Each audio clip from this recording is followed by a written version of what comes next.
The morning sun of the red star's dim light seeped through the metal slats of the outpost.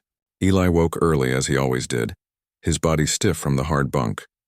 His mind, however, was restless, thinking of Lyra. He hadn't seen her since last night when she had returned to the corner of the workshop with the communicator. He hoped she was safe and warm. Eli packed a small bag with spare parts and a few rations. He needed to check the lower corridors where stray children sometimes hid. The outpost was large, with endless metal halls, broken doors, and abandoned machinery. It was easy to get lost or trapped, especially for someone as small as Lyra. He walked carefully, calling her name softly. "Lyra, are you here?" His voice echoed through the hallways, blending with the hum of the old generators. A small giggle answered him from behind a stack of crates. Eli crouched down to see her sitting cross-legged, staring at the communicator. Her silver eyes lit up when she saw him. "I brought breakfast," he said, holding out a ration bar, "and some spare tools. You might need them."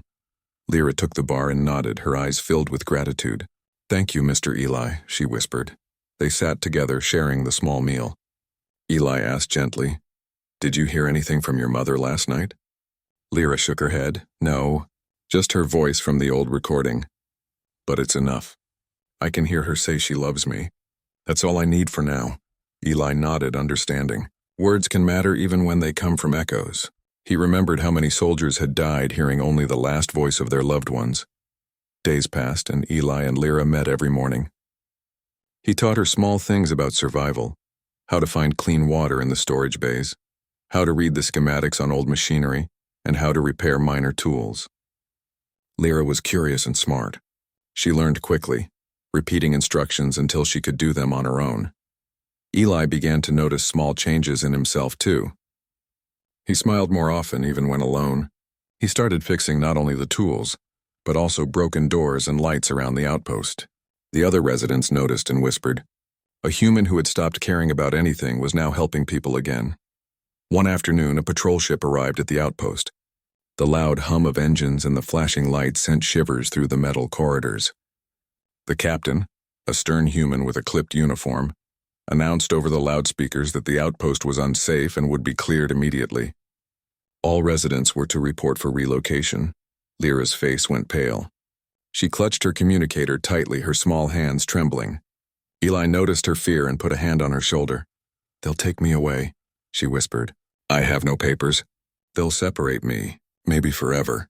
Eli's heart tightened. He could not let this happen. He thought about the 5 credits she had given him, the hope in her eyes, and how small acts of kindness could save someone's life. He acted quickly. That night, under the dim glow of the emergency lights, Eli snuck into the patrol ship's registry console. Using his knowledge from years of repairing systems, he created a temporary ID for Lyra. On paper, she became his dependent. Legally, no one could separate them without him present. By morning, Lyra was safe. When the patrol officer scanned her ID, the screen confirmed she belonged to Eli. She stared at him, eyes wide with disbelief. You did this for me?" she asked softly. Eli crouched down to her level. "I fixed the communicator for you because you asked," he said. "And now I fix the papers. You're safe because someone cares. That someone is me." Lyra blinked, tears filling her eyes. She hugged him tightly, whispering, "Thank you. Thank you for everything." They boarded the patrol ship together. Lyra clung to her communicator as if it were a lifeline. Eli carried the small bag of tools, feeling the weight of responsibility settle on his shoulders. But it was a weight he did not mind carrying. During the journey, Eli asked Lyra about her mother. She told him everything she remembered, a kind medic who had always smiled, who held her hand when the outpost shook, who promised to return no matter what. Eli listened quietly, realizing that her memories were precious, fragile threads of hope that kept her moving forward. He promised her that they would look for her mother together, though he didn't know how or when. Days passed in the patrol ship. The engines hummed steadily as they traveled through the silent stars. Lyra kept replaying the voice of her mother on the communicator.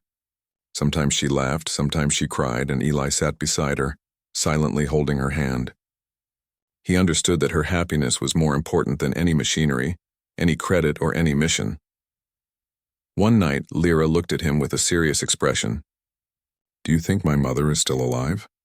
she asked. Eli thought carefully. I don't know, he said honestly. But hope matters more than certainty. You have to believe she is, even if we have no proof yet. Lyra nodded, resting her head on his shoulder. For the first time, Eli felt something he had not felt in years. Peace. Not the peace of solitude or the peace of finishing a repair, but the peace of doing the right thing for someone who needed him most. The patrol ship finally reached a human outpost, where refugees were safely processed.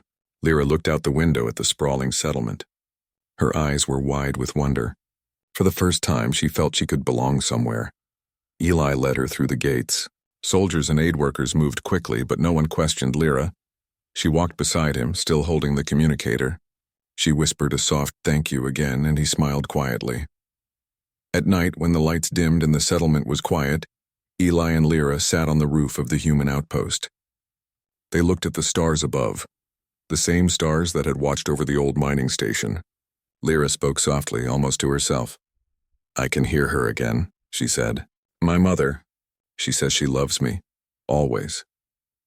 Eli looked at her and realized that this small alien girl had given him something he had lost long ago. The reason to care. The reason to keep going, and the reminder that even in a broken universe, kindness and love could still exist. The two of them stayed there for a long time, watching the red star fade behind the horizon. They did not need words. The bond they shared was stronger than any threat, stronger than any hardship. It was the quiet proof that humans, even in small acts, could bring hope to those who had lost everything. For Eli, the broken outpost, the silent corridors, and the past he could not change, no longer mattered. Lyra had reminded him that even a single human could make a difference. And in this vast universe, that difference could save a life, restore hope, and perhaps even bring two lost souls together in a world that had almost forgotten how to care. And so, as the stars glimmered above them, Eli held Lyra's hand, knowing that their journey had just begun. But for the first time in years, he believed that hope, love, and humanity could still survive. The air inside the dungeon was thick, heavy with the smell of damp stone and iron. Flickering lights from the overhead bioluminescent panels barely reached the corners of the chamber, leaving long shadows that seemed to move with every breath. Amid the darkness, a figure crouched in silence, her shoulders trembling, her eyes wide with fear. She was a Starborn, a rare being born under a celestial alignment that gave her a faint glow in her veins. A gift from the stars themselves. But right now that gift was dim, hidden under layers of fear, pain, and exhaustion. Her name was Liara. She had been imprisoned for reasons she barely understood. The ruling council of the alien empire had deemed her dangerous simply because of who she was. Being Starborn meant she carried potential that even the empire could not control, and that potential made her a target. She had been dragged from her home world, her freedom stripped away and left in this cold dungeon to fade into nothingness. Her body was bruised, her clothes torn, and her spirit broken. Every day was a struggle, every breath a reminder of her captivity. She had tried to pray to the stars to hope that someone, anyone, might come. But hope had been a cruel companion. It hurt too much when it failed. Meanwhile, above the fortress, in the command deck of a sleek, silver starship hovering over the alien planet, a human named Kale studied the holographic map of the Empire's facilities. He was not like other humans who had served in the Galactic fleets. He had a reputation for fearlessness, intelligence, and a strange intuition that often guided him to places others thought impossible to reach. His mission today was simple in words but nearly impossible in execution. Locate and extract the Starborn girl before the Empire realized she had a chance of escaping. Orders came from the Interstellar Alliance, an organization dedicated to protecting those with unique abilities from oppressive regimes. But Kale had never let orders limit his heart. Something about this mission felt personal, as if the stars themselves whispered that he had to succeed. Kyle's ship descended quietly, hidden under the shadow of a nearby asteroid belt. Using advanced cloaking technology, he evaded the patrol drones that circled the fortress. Every step he took was deliberate, calculated, yet he moved with a grace born of years surviving against impossible odds. The fortress was an architectural marvel, a dark blend of alien technology and brute stonework. Energy fields pulsed faintly around the walls, and security sensors blinked in patterns that would have trapped an ordinary intruder. But Kale was no ordinary human. He had studied the layouts, memorized the routines, and understood the alien systems well enough to dance through them like a shadow. As he approached the dungeon level, the cold seeped into his bones, but he did not falter. The hum of machinery and distant echoes of guards reminded him that time was critical. Somewhere below, Liara waited, her eyes closed, trying to block out the pain and the constant fear. She did not expect anyone to come, not really, but the stars within her flickered faintly, as if urging her to survive a little longer. Kale found the entrance to the dungeon, hidden behind a series of retractable panels and biometric locks. With practiced hands, he bypassed the system, disabling security protocols one by one. He paused when he reached the final door, hearing the faintest whisper of movement inside. He could sense the presence of someone alive, fragile, and scared. His heart tightened. The girl was alive, but barely. Every step forward carried him deeper into the unknown, yet he never hesitated. Rescue was more than a mission now. It was a promise he had made to himself before even seeing her face. The door slid open silently, revealing the cold, dim chamber. Liara's eyes snapped open, wide with terror at the sight of the intruder. But Kale did not move aggressively. His hands were empty, his posture calm. He knelt a few feet away, showing no intention of harming her. "I'm here to help," he said softly, his voice steady. "You don't have to be afraid." For a moment, Liara could not speak. Her mind had been trained to fear, to expect betrayal at every turn. Her body wanted to curl further into the shadows, to disappear entirely. But something in the way he spoke, the confidence, the warmth, the humanity in his tone made her hesitate. Slowly, almost imperceptibly, she shifted, her glowing veins pulsing faintly as she considered that perhaps, just perhaps, she was not entirely alone. Kale's eyes scanned the room quickly. There were no guards in sight, but traps were everywhere. Pressure plates on the floor, energy grids hidden in the walls, a fail-safe alarm system designed to alert the entire fortress if anyone tried to escape. He moved carefully, signaling for her to follow. "Stay close," he whispered. "We have only a small window before they notice." Liara's legs were weak.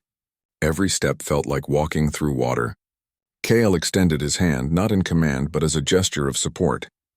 Trembling, she placed her hand in his. The warmth of human touch, something she had not felt in what seemed like an eternity, gave her a small spark of courage. Together they moved through the labyrinthine corridors, avoiding the patrols and traps with almost unnatural precision. As they approached the extraction point, alarms suddenly blared. Sensors had detected movement. Red lights bathed the walls, and a deep, resonant voice boomed through the fortress. "Intruder detected. Starborn prisoner is at risk. Activate containment protocols." Kale reacted instantly. He pulled Liara behind a corner, narrowly avoiding a barrage of energy pulses fired down the corridor. "Stay low," he instructed. "They won't stop until they find us, but I won't let them take you again." His voice was firm, unyielding, and in it was the promise of protection. Liara's fear surged, but so did a new emotion: trust. She had survived this long by hiding, but now she realized hiding would no longer save her. She needed someone who could fight for her, someone who could navigate a world she could not hope to escape alone. And Kale had proven he could do exactly that. They sprinted down a narrow passage, Kale covering her movements, using small gadgets to disable security drones along the way. Sparks flew from a console he tore free, creating a temporary barrier between them and the incoming patrol. Liara's heart pounded, but the rhythm of her fear matched the rhythm of her growing hope. The stars in her veins glowed brighter, a reflection of her rekindling spirit. Finally, they reached a hangar bay where Kale had left a small, unassuming shuttle. Its engines hummed quietly, ready to launch. But one last barrier remained. A security drone had spotted them and was blocking the exit. Kale did not hesitate. He grabbed a makeshift EMP device, tossing it at the drone. The device exploded in a pulse of light, and the drone collapsed, its systems fried. Liara stepped inside the shuttle, collapsing into a seat, exhausted but alive. Kale followed, shutting the door behind them and engaging the thrusters. The shuttle lifted off, slipping past the fortress defenses with barely a trace. As they ascended into the night sky, leaving the oppressive fortress behind, Liara finally allowed herself to breathe. She turned to Kale, tears streaming down her face, and whispered, "I thought no one would ever come." Kale gave her a reassuring smile, his eyes reflecting the stars above. "I promised I would," he said. "And I always keep my promises." In that moment, Liara realized something profound. She had been broken, yes, and bare in ways no one should ever have to be. But she was not defeated. With someone willing to fight beside her, with hope rekindled in her heart, the darkness of the dungeon could not touch her anymore. The stars outside the shuttle seemed brighter, as if acknowledging her survival. And as the ship moved away from the Empire's grasp, she felt a glimmer of something she had thought lost forever. Freedom. Kale, silent in the pilot's seat, kept his eyes on the horizon. He knew the Empire would come for them again. They were not safe yet, but for now they had won. And in the vast, cold expanse of space, sometimes even a small victory, shared between two souls, could shine brighter than the mightiest star.